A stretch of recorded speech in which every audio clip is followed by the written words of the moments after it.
Hello, Dr. Ellen here with another tin can art tip. Today I'm going to show you how to trace patterns onto the aluminum. So I'm going to work with the dinner plate dahlia, and here is one of them finished. So I'm going to work with that pattern, and you'll see it shows that there are these petal pieces and this leaf piece.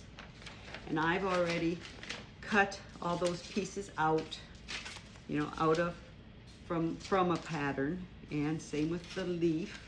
I have it cut out as well. So when you're tracing on the aluminum, it depends a lot on the color of paint you're going to use.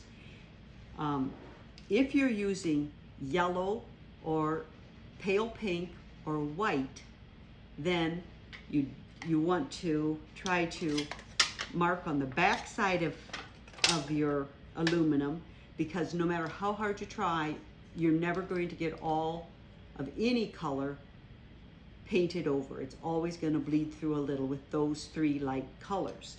So if I'm having to go on the back side, I'm going to use actually one of these markers designed for writing on, what do they say, metallic, silver, permanent marker, and well, on the package it says something like writes on anything. So I use those, and I will just trace around this, and this is not showing, oh, there it comes a little. Sometimes these markers, you kind of have to kind of beg them to work a little.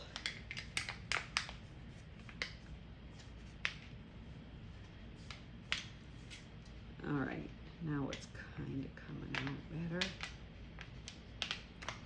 So when you use this mark on the back side technique, you can see that it works better on the dark than it does on the light. But up close, I can still see that. So I'm going to be able to trace around that. I mean, not trace around, but cut around that with my scissors and cut this out.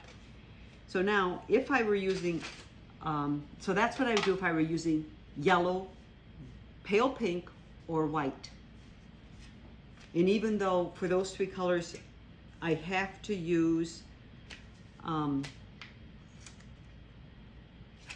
primer, even then with the primer it will not cover the ink from the tracing. So if I'm using a darker color like burgundy, which is actually what I am going to color this specific dinner plate dahlia, will be burgundy. Burgundy will cover any marking I put on here. So it'll be easier for me to use just a red marker this time, since I don't have to hide my color. I'll pick red since, it's close to maroon, and it'll just hide very easily when I paint it. And so then you'll see this shows up much better. And if, in a perfect world, you'd be able to do this with every color, but you just can't with those light colors. So you can see that shows up quite well, and I can fit two on here, so I will.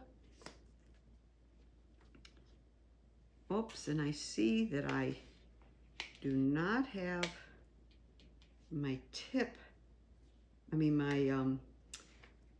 hole punched out, and we want to trace that. So I'm going to grab a hole punch, and I'm going to punch. See, the patterns have holes marked, but I did not punch them out, and so I'm going to punch that hole out so that then I can mark that on here. And the reason you do that is because it's difficult to guesstimate the center of that petal. Sometimes if you're punching something like this leaf pattern doesn't even have a hole punch marker, even though you do have to punch it down here. It doesn't have a marker because it's real easy to punch right at the bottom. I don't want to punch my pattern, I guess, but it's very easy to punch a cutout leaf right at the bottom, but it's not easy to get right in the center of these petals. So I'm going to I would cut these out and punch the holes out. Now, I've also even though that red worked fine, I often just use, and I want to show you this too, I often just use, oops, that one's not writing. That's the thing about these Writes on Everything markers. I pick them up and they don't work, and then the next time they do, and so it's a little frustrating. I always have several of them, so I can always grab one eventually that does work. I use the silver markers a lot, even when, like in this case, I'm painting burgundy. I don't need to use a silver marker. It's still what I prefer to use because I can use this for anything I'm doing. I don't have to have multiple colors of markers. So you can see that even though it's not as bright as the red, I can still see it. And so I can still cut around it, and that's all that's gonna matter, that when I grab a pair of scissors and I go to cut this out, as long as I can see those lines. So if you're tracing a pattern, make sure you choose a marker that you can see. And you know, there's the Marks on Anything marker, which is like this, and then there is this where you can see this cap's a little darker, and it's actually a gray marker. They might even call it dark gray, I'm unsure. Well, it's just a gray marker, and it marks darker than the silver marker. And again, if I'm painting with a color that is going to easily cover, like my burgundy will, I will use this dark gray marker, because then I can use it for, I can use it for my petals, and then when I move over to the leaf, I can also use it for the leaf. Except I didn't bring a piece of aluminum that I can cut my leaf out of.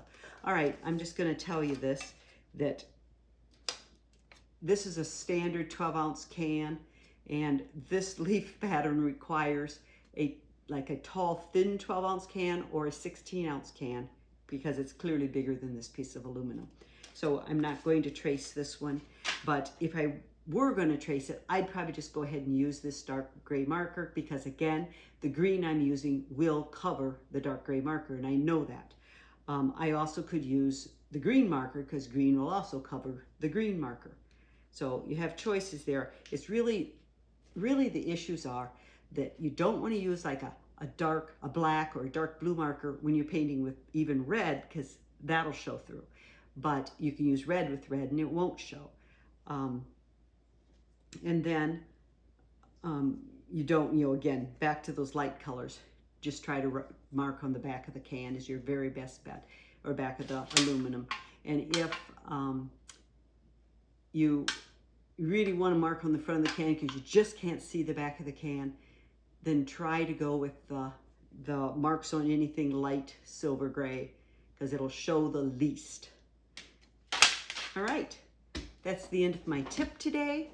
So please click on the link to visit my Etsy shop and see all the different patterns you can use to make beautiful flowers and other sculptures out of tin and aluminum cans.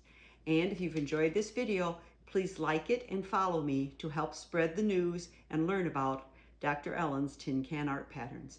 I'll be back another day with another tip. Bye.